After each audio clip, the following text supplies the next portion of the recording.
In today's video, we are going to look at an individual who started a whole life insurance policy back in 2019. Now, when he first started his policy, he had a plan to fund the policy at a fairly high dollar amount, $120,000 per year for 5 years, which is a total of $600,000. He had plans to use his policy for real estate and other opportunities. However, since starting the policy, he's just parked money, allowed it to sit and grow, and now an opportunity is coming up in which he can use the policy, which we'll look at that today. However, what we looked at first was the actual performance.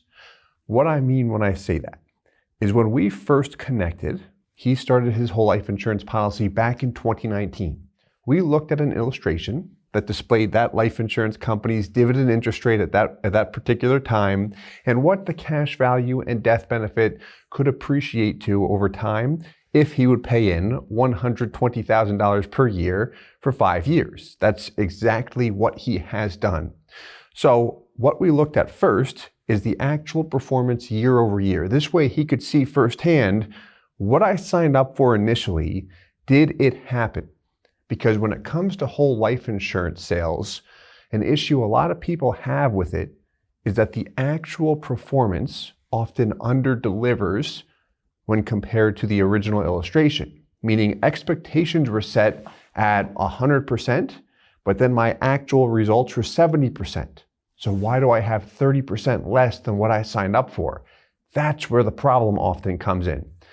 So did that happen to this particular individual? We're about 5 years in, so it is a short study period.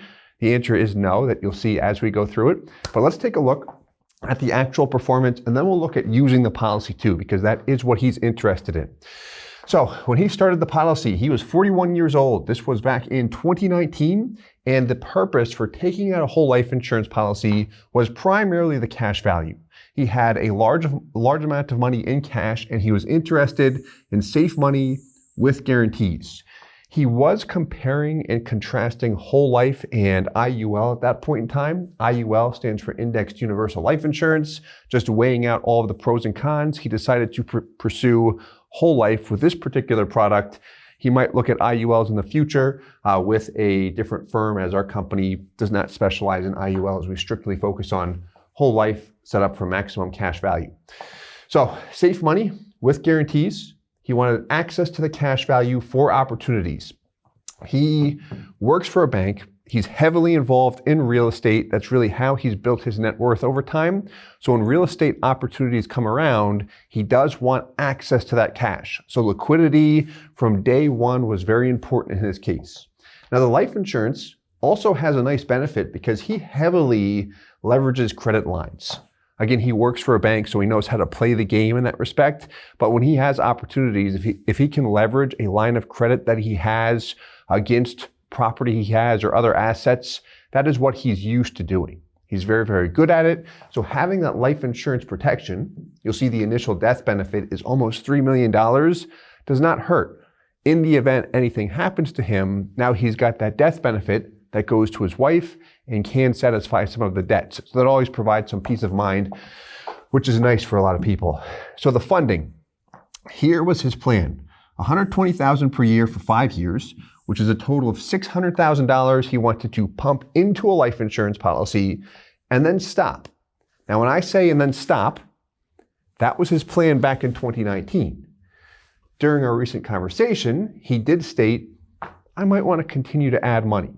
What does it look like if I add another 120 in year 6? We'll glance at that scenario as we progress through this video, but the original plan was to fund $600,000.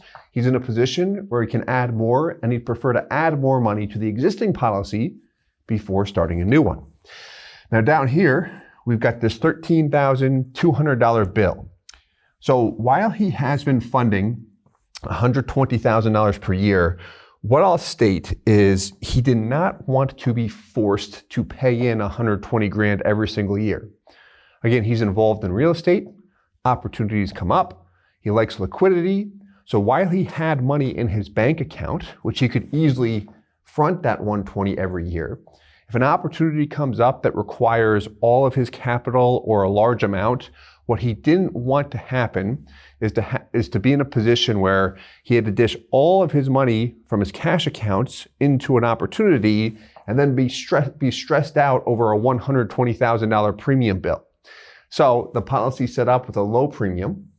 You'll see the true premium is about $12,000, but he's billed for $13,200 per year with the ability to add the additional funds into his PUA, which stands for Paid Up Additions Rider, which is how we maximize the cash value, and he's done it all up front every year.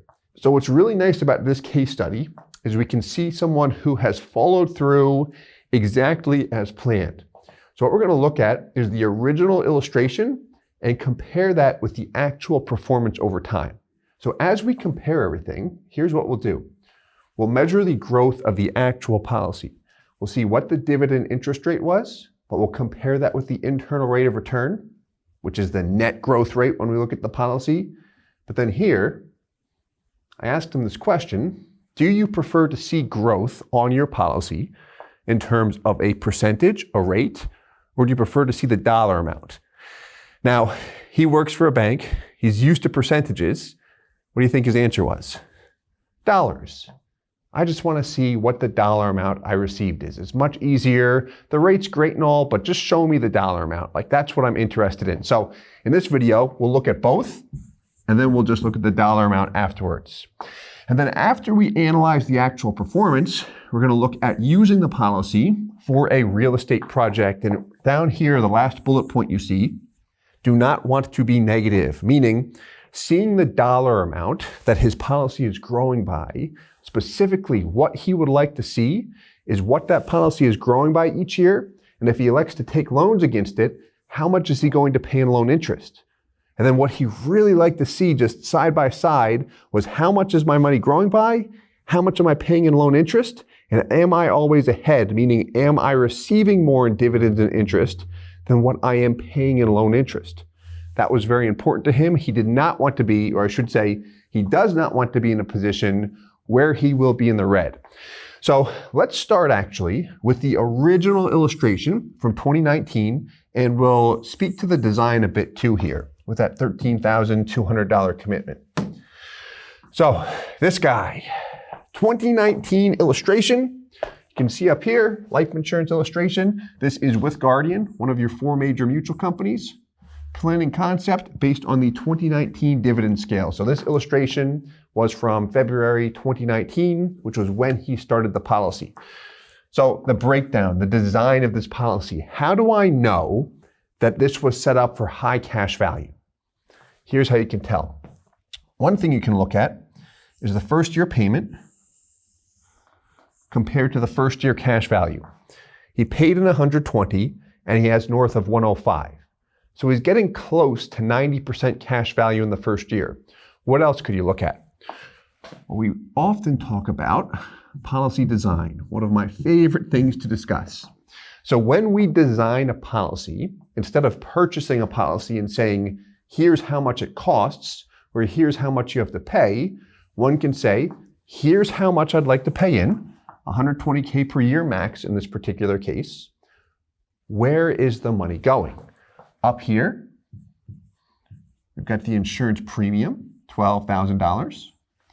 And then here, we've got our PUA rider, which over here you'll see Paid Up Additions Rider. This is the best means to accelerate the cash value growth on a life insurance policy. He was 41 at the time of starting. Preferred Plus is the top health rating. Now, we mentioned that his actual bill, the minimum commitment, was $13,200. So what he is billed for every February is the $12,000 premium, plus this guy, OYT, which represents 1 year term. We'll see it's a little bit less than $1,200. So when you add those two together and then round up, that's where we came up with the $13,200. The purpose of that term rider, that premium there, is it purchases you, or him, term insurance. The purpose of a term insurance rider and adding it to a life insurance policy is that it is a cost-effective method to add more life insurance to your policy, which will prevent a modified endowment contract from occurring, or a MEC. If a MEC occurs, the cash value will grow tax deferred, but if I want to access the cash value, I've got to pay ordinary income tax and a potential 10% penalty on the gains. I don't want that. So how we prevent it is by making sure we don't go over the MEC limit, and we can set the MEC limit wherever we want on a life insurance policy. Has a direct relationship to an individual's age and total death benefit. Point here is we want to keep this premium low because this does not build cash value in the first year. A very, very small amount, $450 shows up in cash value in the first year. So how do I drive the premium low? Raise the MEC limit so I can maintain the favorable tax status, be able to access the cash value tax-free. And this is how? By adding a term insurance rider. So we've got the original illustration here, $120K per year for 5 years. Here's your total payments, $600,000. There's your cash value. And when's the break-even point? On this original illustration, between years 3 and 4. And you can see that here. By year 3, he's paid in $360,000. He's got $355,000. By year 4, he's paid in $480,000. He's got about $488,000. Now in 2019, the dividend interest rate was 5.85%. So at 5.85%, that's a gross rate, but at 5.85%, that dividend rate, this is what the cash value and death benefit projects in growth over time. Did the dividend rate change? The answer is yes. In 2020, it dropped to 5.65%, and it stayed at 5.65% for 2020, 2021, and 2022. Then in 2023, which he just started that policy year 5, it's come up a little bit to 5.75%. So as that dividend rate slightly adjusts, the actual performance will slightly adjust as well. But if I'm dropping from 5.85 to 5.65, 20 basis points is not that much. I should not see too much of an impact there if the policy is designed correctly with a low premium. That's important to emphasize that point. So let's take a look at the actual performance. So there's several ways to do this. We laid everything out on Excel, but how we can track the actual performance. So if you have a whole life insurance policy and you're trying to see what has actually happened over time, what I would look at is your annual statements. If you have an online portal, you can likely download these statements there. But on an annual statement, you'll see what the cash value actually hit each year. So here's a recent annual statement where we can see, going back to 2021, what his actual cash value was, $228,277. Go back to that original illustration.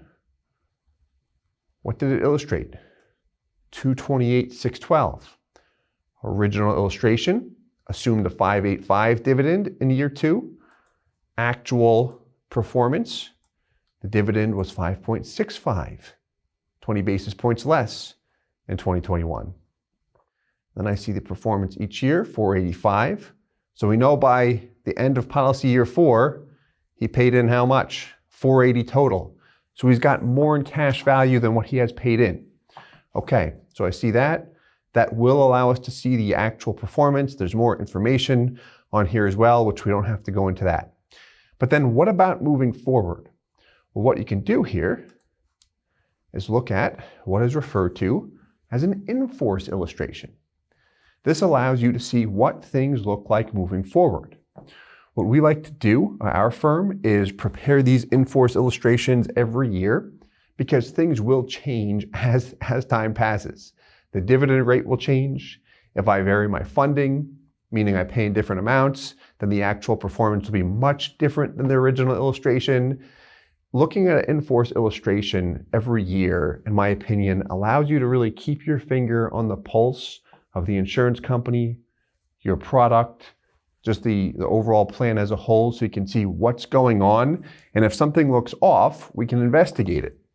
But what you'll see here on an in-force illustration, here, policy year 5, starts in 2023.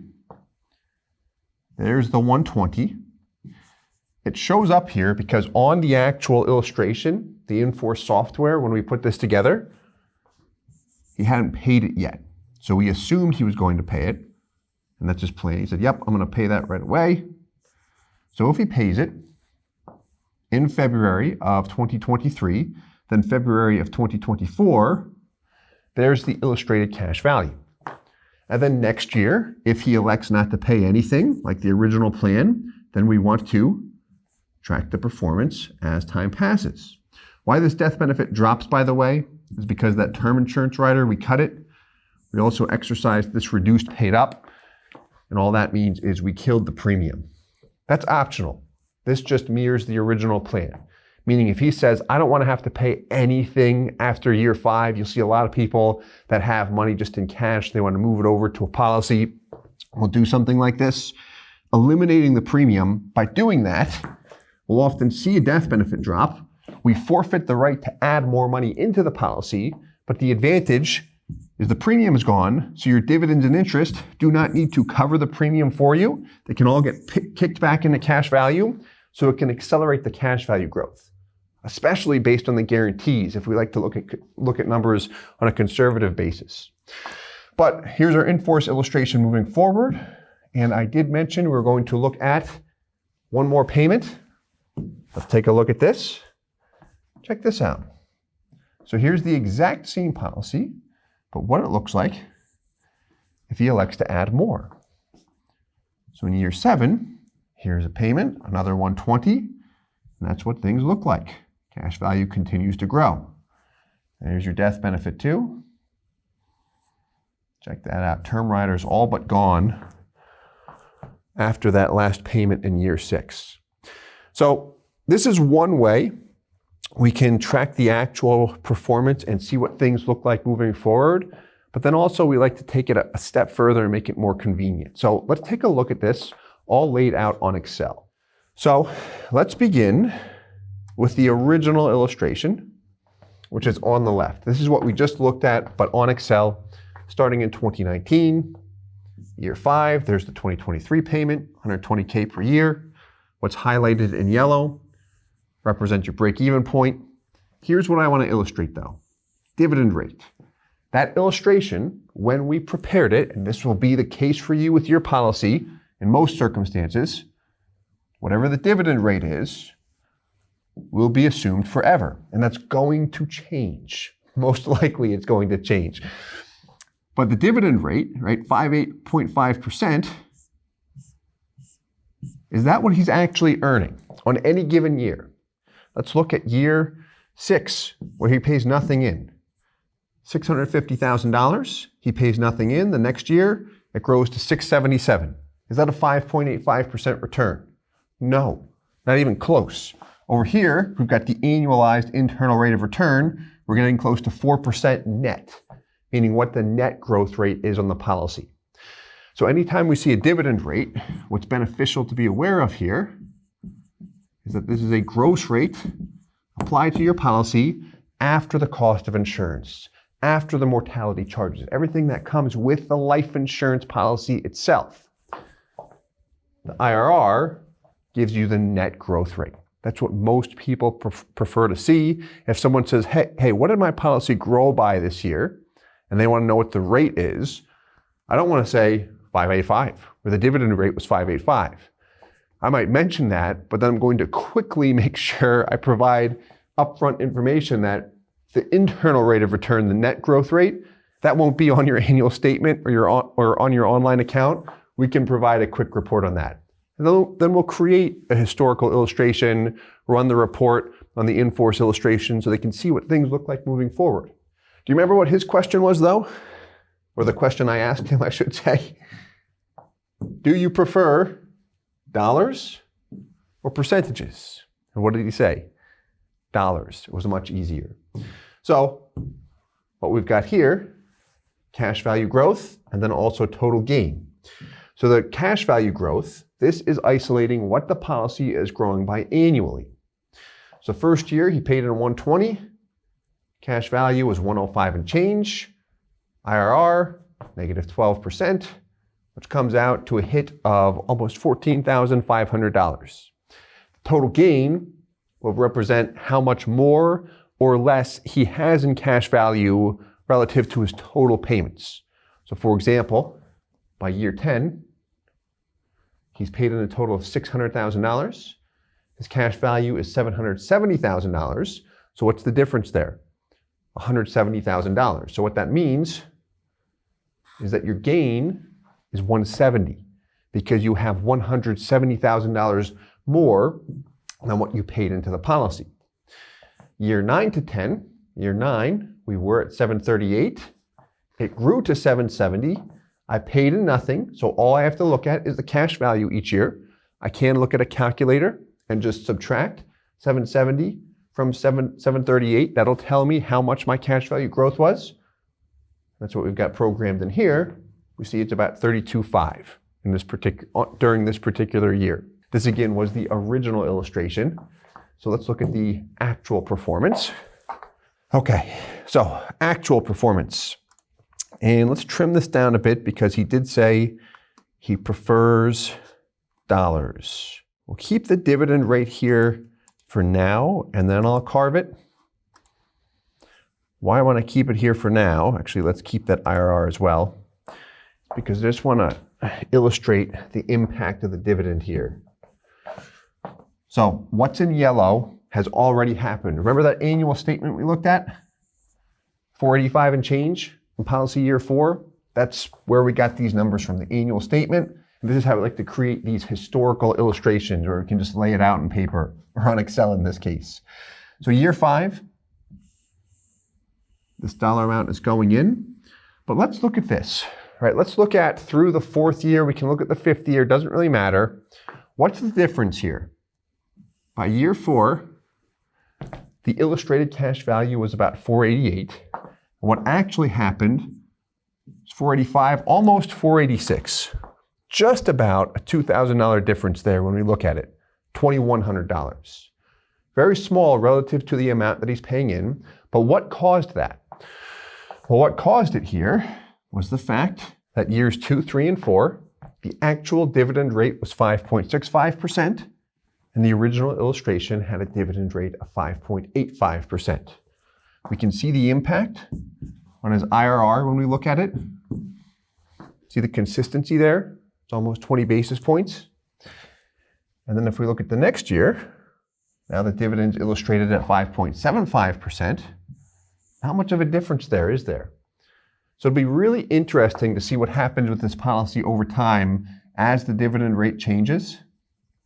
Now he might pay more money in, which will somewhat make the original illustration invalid because the funding will be different then, but that's okay. That's a good problem to have. However, it will be really neat to see if we just study the IRR, that dividend rate goes up, how much will that impact the actual IRR compared to the original illustration? Time shall tell. So let's simplify this a little bit because we got a lot going on here. And he did say that he prefers dollars. What I would usually do is just put the two side by side, or perhaps two different tabs, one with rate, one with dollars, and really create create a spreadsheet that is easiest for you, the consumer, to understand. But now we've got the actual growth on an annual basis and then the total gain. So side by side, what was it illustrated? What actually happened? Is the policy working? The answer is yes in this case. So that provides a nice overview of how to track the performance, and we'll continue to do this as time passes. What we want to look at next is using the policy. So what did he want to use the policy for? Real estate project. All right, that's cool. How much? A lot. He's got a big project coming up. He said his current credit lines are heavily tapped because he's really been investing in the marketplace heavily, and he wants to use his policy. He said, in the next couple months, I think I'm probably going to access the cash value. So that'll be through a policy loan. He did consider, or I should say we did discuss a cash value line of credit, which is a cash value collateral loan. But just based on where rates are, even him working at a bank, his policy, his Guardian policy, has a fixed loan interest rate of 6%. And if he's paying the loan interest annually, this is with his direct policy loan, actually comes out to a discounted rate of 5.66%, and that's fixed. So just looking at that, he's like, all right, that makes more sense. And where the dividend rate is right now with Guardian, it's a direct recognition policy, and Guardian will bump that dividend rate a little bit up to 6% on the borrowed fund. So he will likely do that. However, we'll analyze it when the time comes. But what was the big concern here? I don't want to be negative. I don't want to pay more in loan interest than what my policy is growing by. So what we like to do in a case like this is provide this to a client. So this is not a loan workbook that shows your policy with the insurance carrier. It's meant just to provide quick numbers. If you want to see actual loans illustrated, that is something we would do in-house and then provide that illustration and lay it out in Excel or Simplify. But this is nice because it just gives you a quick overview of what things might look like. So let's begin with the left. What we've got here is the policy where he funded it for an extra year. So let's not look at that one. Let's do this. I want to take this illustration. So that year's a 0. Take the actual values from that in-force illustration, paste them in here. And what's automatically going to update is everything to the left. What I mean when I say that, we've got policy values. We've got his funding, cash value, and death benefit. When we updated those numbers, you likely saw these 3 columns change. We've got the annual IRR. This is beneficial if he wants to compare the growth rate compared to the cost to borrow. Then we've got the yearly cash value growth. This is very beneficial if he wants to compare the growth amount in dollars to the amount he's paying in interest annually. Yearly growth compared to yearly interest payments. And then the total gain, which is beneficial if I want to see how much my policy has grown by over time compared to how much I've paid in total interest. So we can compare everything side by side, and that's what the far right will give you too. So purple is what you're receiving from the insurance company. Red is what you're paying in loan interest. So we've got the growth on the left. Let's look at loans. So he is entering policy year 5. What do we see here? We see year 5, cash value will be 623. Column L, how much can he loan? LTV, 95% of cash value. That's typically what you'll see. That's what we'll see as far as a maximum loan if we're borrowing directly against our life insurance policy, or if we've got a cash value collateral loan. 95% is a good number to start with. Sometimes a little bit less, sometimes a little bit more, but that's a good number to start with to see what the maximum dollar amount is you can take out in policy loans. So year 5, 592 in total cash value. He asked, he said, what's it look like if I take out that? 592. Well, let's take a look. What happened to the LTV? When we took that loan out, we've got $285 left. So 592 at a 5.66% cost to borrow. Here's my loan balance. There's my annual interest that I've paid. So what I can look at, if I want to look to the far right, this year, in year 5, my yearly cash value growth, almost 17.8. What I've paid in interest, 33,507. Am I earning more or am I paying more? I'm paying more. So a couple things I can do. I can kick the loan down, or I can just look at it on a yearly basis and say, okay, well, what if I do this? This is my opportunity right now. It's going to cost almost 600 grand. I'm not paying anything into the policy in year 6. What if I don't fund it with another 120? I'm paying interest over here. Let's say I throw another 100,000 per year at the loan principal. In the last year, I'll just pay it off, 92. Here we go. So here's my loan principal payments. At the same time, I'm paying loan interest. But what's nice about this is I can compare on a yearly basis, what am I growing by compared to what am I paying in interest. And I see by the 3rd year the loan's outstanding, I'm ahead. And the reason why I'm ahead is because I've been chipping down that principal. That's why. Then I can also look at this, the total gain. And this is what I've seen a lot of people like to look at. I shouldn't say that. People like to look at both. But now I can see the total gain compared to the total interest paid. And there we go.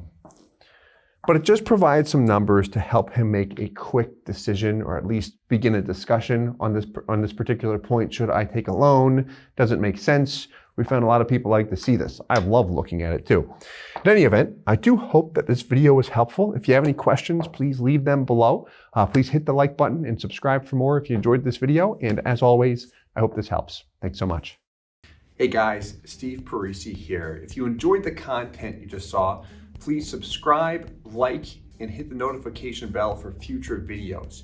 If you'd like more information or to see some custom policies for yourself, feel free to call or email our offices at the contact information below.